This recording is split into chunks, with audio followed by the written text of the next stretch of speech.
Dito sa Papa Dudut Stories, ikaw ay hindi nag-iisa.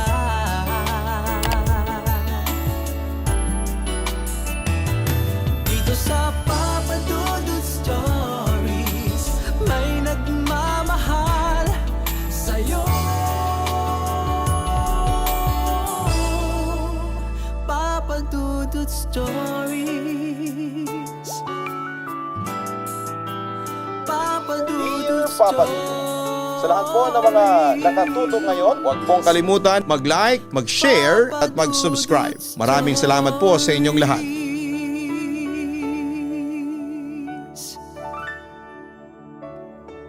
May kanya-kanya tayong paraan ng pagpaparamdam ng ating pagmamahal para sa isang tao. Minsan nga lang yung paraan na gusto nila mula sa atin ay iba sa paraan na gusto nating gawin sa kanila.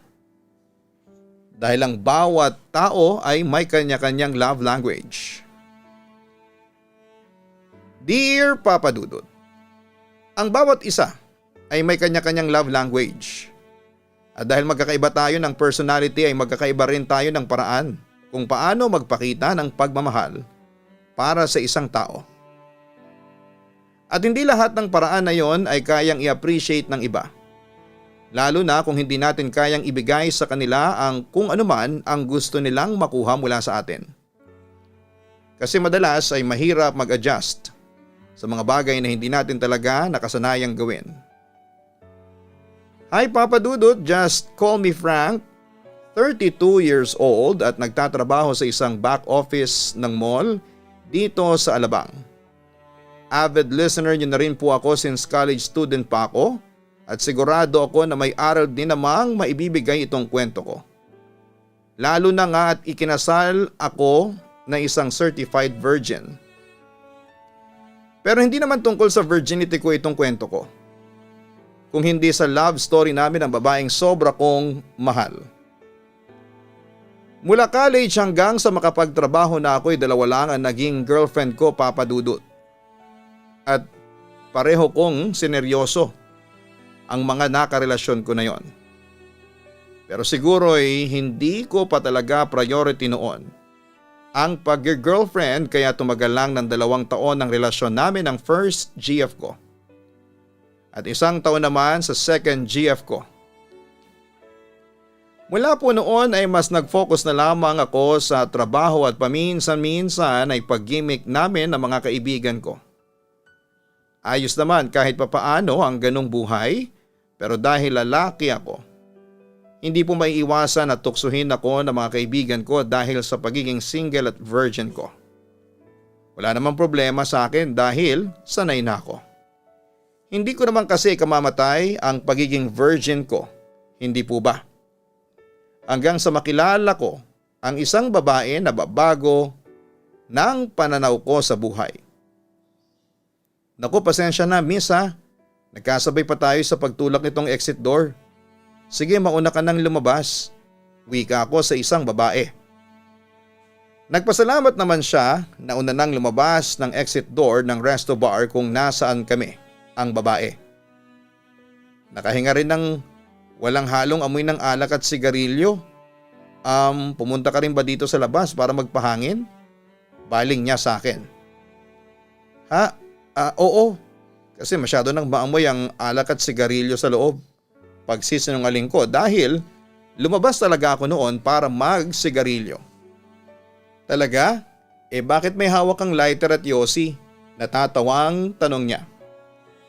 Napakamot na lang tuloy ako ng ulo ko dahil hindi ko pala yon nagawang ibulsa kanina. Ang totoo ay lumabas talaga ako dito para magyosi.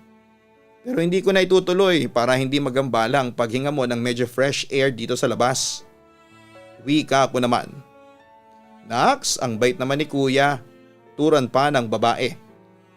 Ganun talaga kapag maganda ang kausap ko. Miss, total naman ay pinagbigyan kita na makalanghap ng medyo fresh na hangin. Baka pwede mo rin akong pagbigyan na malaman ang pangalan mo. Nakangiting tanong ko sa kanya. At doon kaming nagkakilalang dalawa ni Nancy. Papadudod, sa unang tingin ko pa lamang kay Nancy ay aaminin ko na attracted na kaagad ako sa kanya. Sino ba naman kasing hindi maa-attract sa kanya, Papa Dudut, sa ganda ng itsura niya? Singkitin ang mga mata, matangos ang ilong, makinis ang kutis at malaki pa ang kanyang dibdib. Kaya natuwa ko nang hindi niya ipagdamot ang cellphone number niya pati na ang pangalan niya sa Facebook. At mula noon ay palagi na kaming magkausap, mapa-video call o text man. Nang linggo rin na yon ay niyaya ko nang makipag-date si Nancy at pinaunlakan naman niya ako, Papa Dudut. Nasunda ng mga date na yon kaya unti-unti ko pa siyang mas nakilala. Bukod sa pagiging maganda at sexy niya, yung pagiging mainhin niya rin ang isa sa mga pinakanagustuhan ko sa kanya. Para siyang hindi makabasag pinggan kapag magkausap kaming dalawa, Papa Dudut.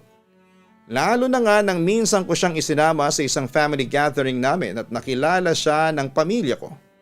Sobrang gusto na kagad siya ng mga ito kahit na hindi ko pa siya girlfriend noon. Kaya naman tinaga ko pa ang panliligaw ko kay Nancy, Papa Dudut. Inihahatid sundo ko siya sa opisina at bahay nila na hindi naman kalayuan sa place ko. Kilala na rin ako ng mga magulang niya bilang manliligaw niya. At pagkalipas nga ng halos 2 buwan ay sinagot niya na rin ako at nagkaroon na kami ng opisyal na relasyon. Sobrang saya ko noon lalo na sa bawat araw na lumipas na girlfriend ko siya. Pakiramdam ko, Papa Dudut, habang tumatagal ang relasyon namin ay mas lalo ko siyang minamahal. Sweetie, pakasal na tayo, tanong ko habang nakayakap kay Nancy. Oy Frank, seryoso ka ba dyan? Huwag mo nga akong ginugood time ng ganyan. Gulat na tanong ni Nancy. Seryoso ako sa sinabi ko, Nancy. Wala pa akong singsing ngayon pero gusto na talaga kitang pakasalan. Kung gusto mo nga, dumiretso na tayo ng simbahan ngayon para mapakasalan na kaagad kita. Nakangiting wika ko. Sige na nga, nakangiting tugon din ni Nancy, Papa Dudut. Anong sige na nga? Ako naman ang gulat na nagtanong. Kanina inaalok mo ako na magpakasal na tayo. Ngayon naman na sumasagot ako parang ayaw mo pa. Pero sige, uulitin ko, magpapakasal ako sa iyo, Frank. Nakangiting wika niya. Papa Dudut, siguro para sa iba ay masyado pang maikli ang 1 taon para alokin ko ng kasal ang girlfriend kong si Nancy. Pero doon din naman kami papunta. Kaya bakit ko pa patatagalin? Pareho na kaming nasa tamang edad at may maayos na trabaho. Ramdam ko rin naman na seryoso siya sa relasyon naming dalawa, Papa Dudut. At mahal na mahal namin ang isa't isa. Kaya wala nang kahit na anong dahilan para hindi pa kami magpakasal. Siyempre marami rin sa mga kakilala at kaibigan namin ang nagulat nang malaman nilang magpapakasal na kami ni Nancy, Papa Dudut. Akala pa ng iba ay buntis ang girlfriend ko dahil parang biglaan daw ang desisyon namin ng pagpapakasal. Pero palagi akong proud na sabihin na imposible pang mangyari yon. Dahil ni isang beses ay wala pang nangyayari sa amin ni Nancy. Para sa ibang lalaki siguro ay nakakahiya ang ganong bagay. Yung hindi sila makascore sa babae na karelasyon nila. Pero para sa akin kasi naniniwala ako na ang pagtatalik ay dapat na ginagawa pagkatapos ng sagradong kasal ng 2 taong nagmamahalan, Papa Dudut. Mabilis naming naasikaso ni Nancy ang mga papeles at iba pang mga kailangan para sa kasal namin. Ganon talaga siguro kapag porsigido ka na gawin ang isang bagay. Wala ka nang sasayangin na sandali o mga oras. At isa rin sa mga nakapagpabilis ng pagproseso ng para sa kasal namin ni Nancy ay yung pagsabay ng girlfriend ko sa effort na ginagawa ko. Hindi rin kasi madali kapag mag-isa ka lamang na kumikilos. Maraming kailangan na lakarin at kausapin ng mga tao. Pareho naming inasikaso ni Nancy ang mga requirement para sa kasal. Ang venue ng reception at ang simbahan kung saan gaganapin ang napakahalagang seremonya sa buhay namin. Pareho kaming excited na maging opisyal ng mag-asawa. At pagkalipas nga ng 3 buwan ay natuloy na ang aming pag-iisang dibdib. Simple lang ang naganap na kasalan, hindi bongga pero kasama naman namin ang mga taong espesyal sa buhay namin ng asawa kong si Nancy Papadudut. Mamaya ka na kumain, dito na muna tayo sa kama. Nanunuksong anyaya sa akin ni Nancy. Unang gabi ng honeymoon namin noon. At magkahalong kaba at excitement ang nararamdaman ko. Susubo lang ako ng konti dito para magkalaman ang sikmura ko. Ikaw ba, hindi ka nagugutom? Parang nakita ko na konti lang din ang kinain mo kanina. Ang wika ko naman. Nagugutom pero mas gusto ko na magyakapan muna tayo dito bago kumain. Lika na rito, sweetie. Anyaya pa niya. Mamaya na, uubusin ko lang tong isang hita ng fried chicken dito. Nagugutom kasi ako. Wika ko naman. Nagugutom ka ba talaga o kinakabahan ka lang? Pang-aasar pa niya. Ako? Hindi ako kinakabahan ha. Teka, iinom lang ko ng saglit ng wine. Wika ko kasunod ang diretsyong pag-inom ng alak mula sa bote. Doon ako lumapit kay Nancy at kagad siyang niyakap. Papadudot, grabe talaga ang kaba ko ng gabi na yon. Gusto ko na nga sanang daanin sa pagkain ng matinding kaba na nararamdaman ko pero sadyang naging mapilit si Nancy. Kaya naman pinagbigyan ko na siya. Halos manginig ang mga tuhod at pati na ang buong katawan ko habang papalapit na kami sa kama. Pero syempre ayaw ko namang mapahiya sa misis ko. Kaya pilit ko yon na hindi pinahalata. Ewan ko lang kung magaling ba akong umarte na hindi kinakabahan sa unang gabi namin bilang mag-asawa basta in-apply ko talagang lahat ng ni-research ko sa internet para mapaligaya ang misis ko. Mukha namang nagtagumpay ako ng gawin yon. Dahil hindi na kami halos nakapaghapunan dahil sa ilang beses na ginawa naming pagroromansahan. Papadudot, doon ko lang nalaman na mas agresibo pala si Nancy pagdating sa pakikipagromansahan. Kahit pareho kaming walang karanasan.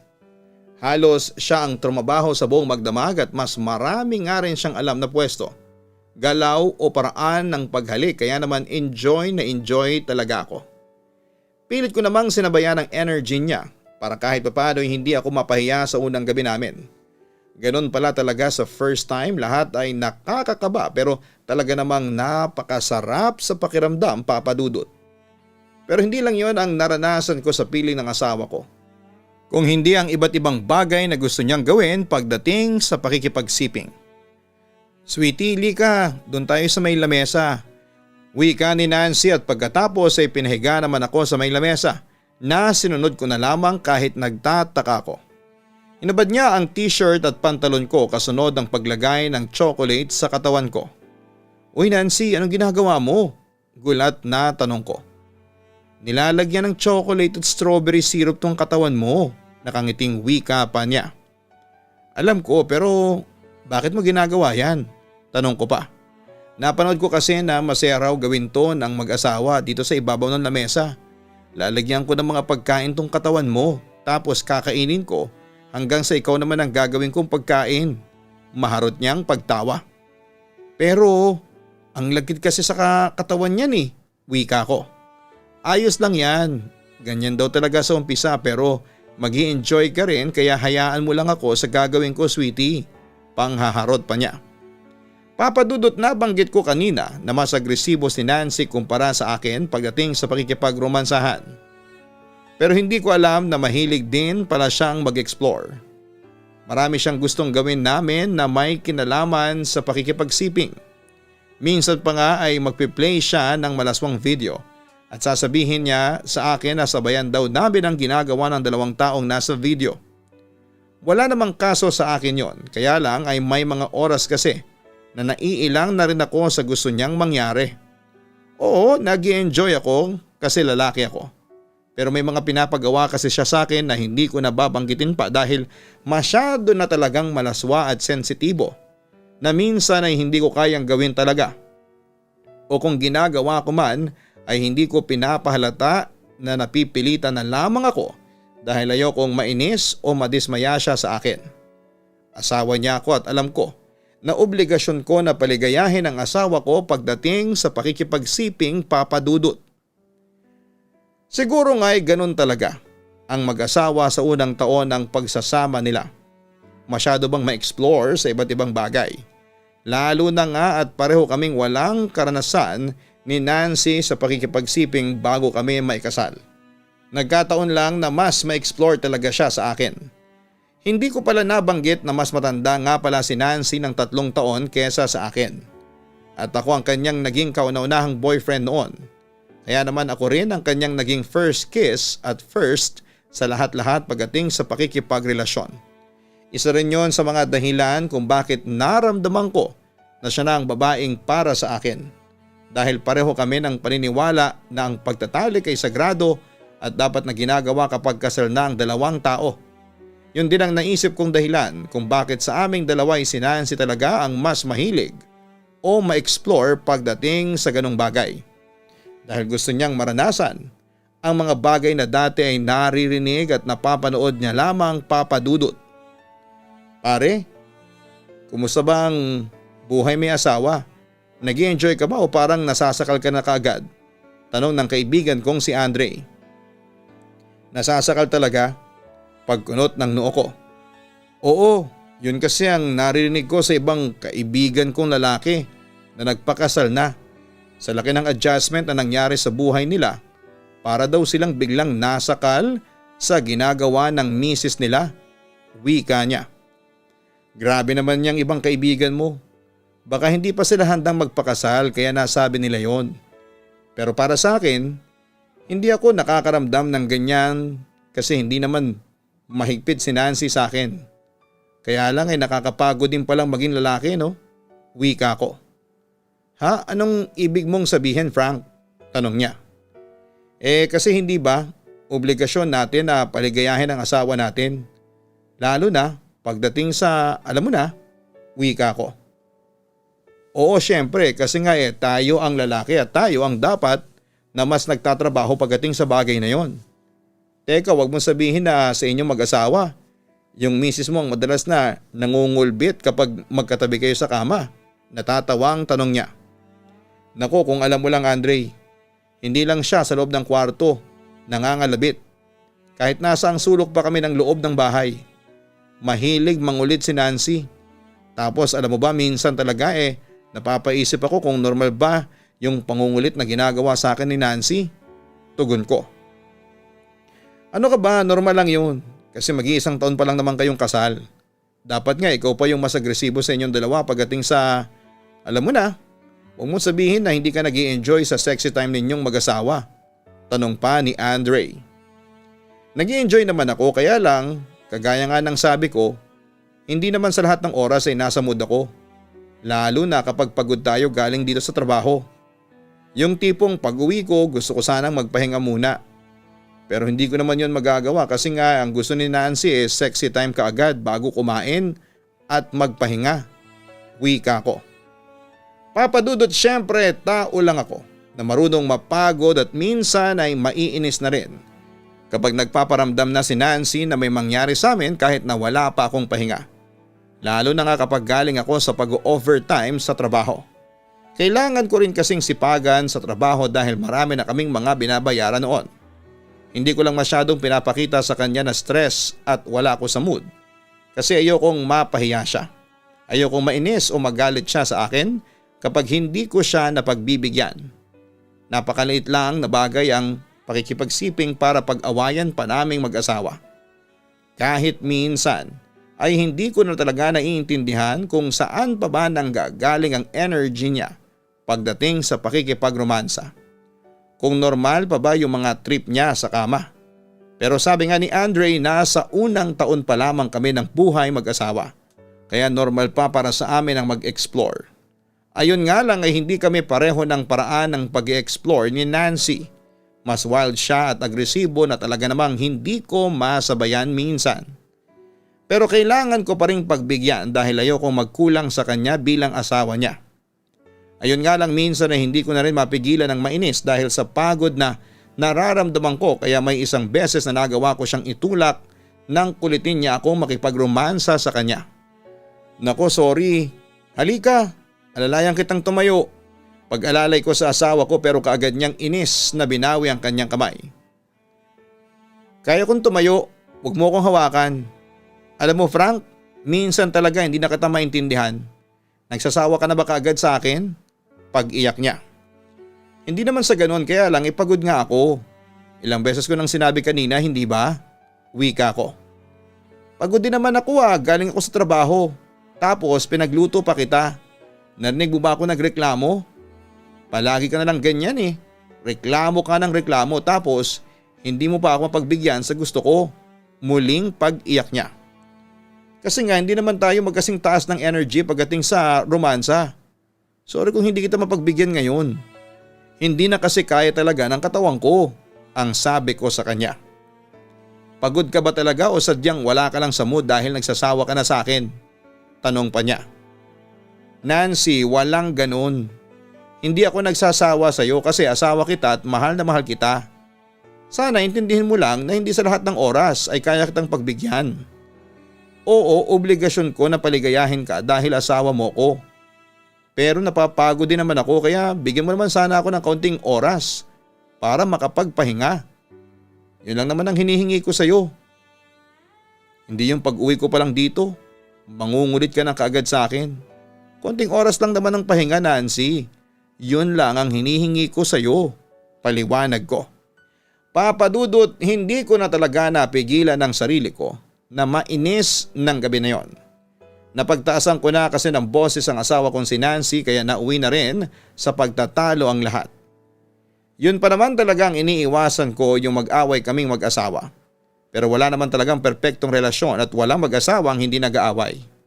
Siguro rin ay nagpatong-patong na ang stress ko sa trabaho at mga gastusin namin tapos dinagdagan pa ng pangungulit ni Nancy.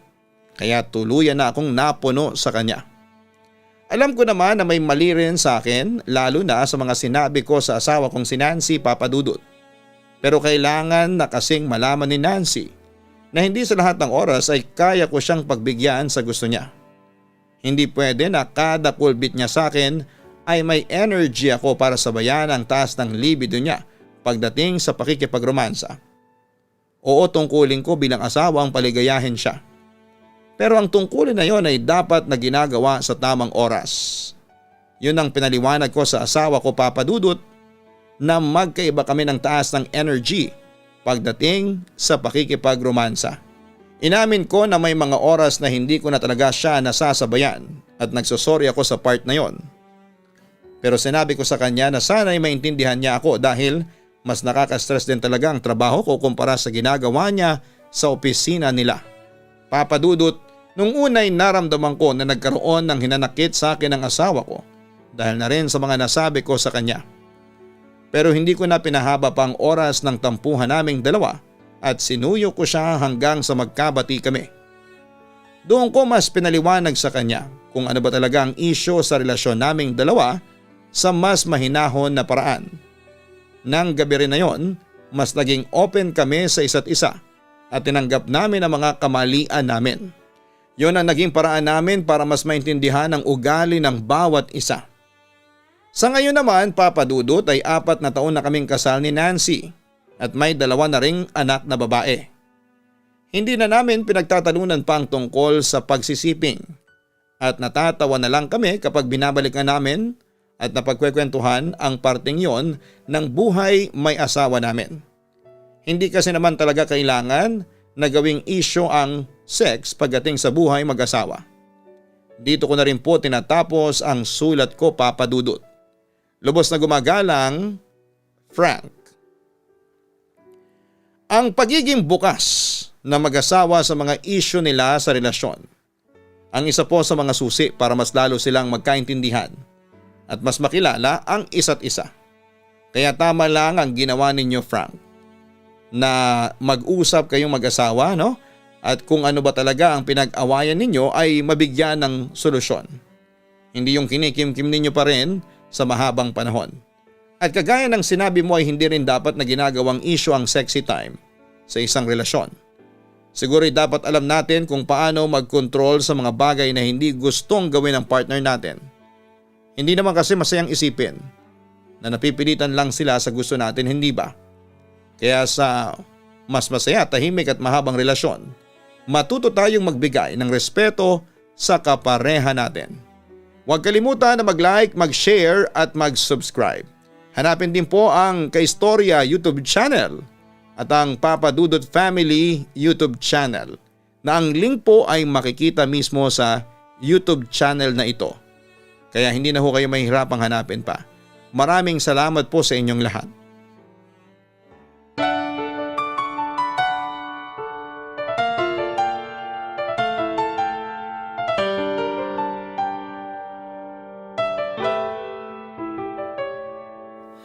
Ang buhay ay mahiwaga,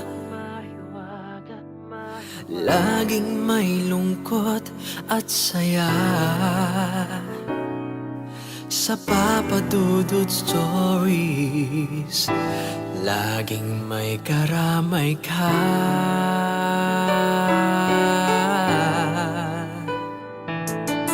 Mga problemang kay bigat, dito ay pakikinggan ka. Sa Papa Dudut Stories, kami ay iyong kasama. Dito sa Papa Dudut Stories, ikaw ay hindi nag-iisa.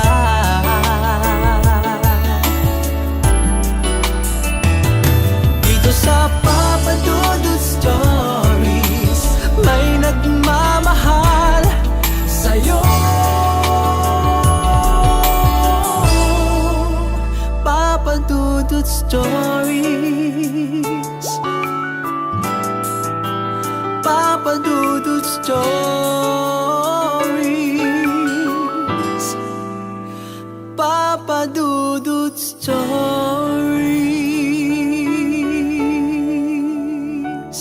Hello mga ka-online, ako po ang inyong si Papa Dudut. Huwag kalimutan na mag-like, mag-share at mag-subscribe. Pindutin ang notification bell para mas maraming video ang mapanood ninyo. Maraming salamat po sa inyong walang sawang pagtitiwala.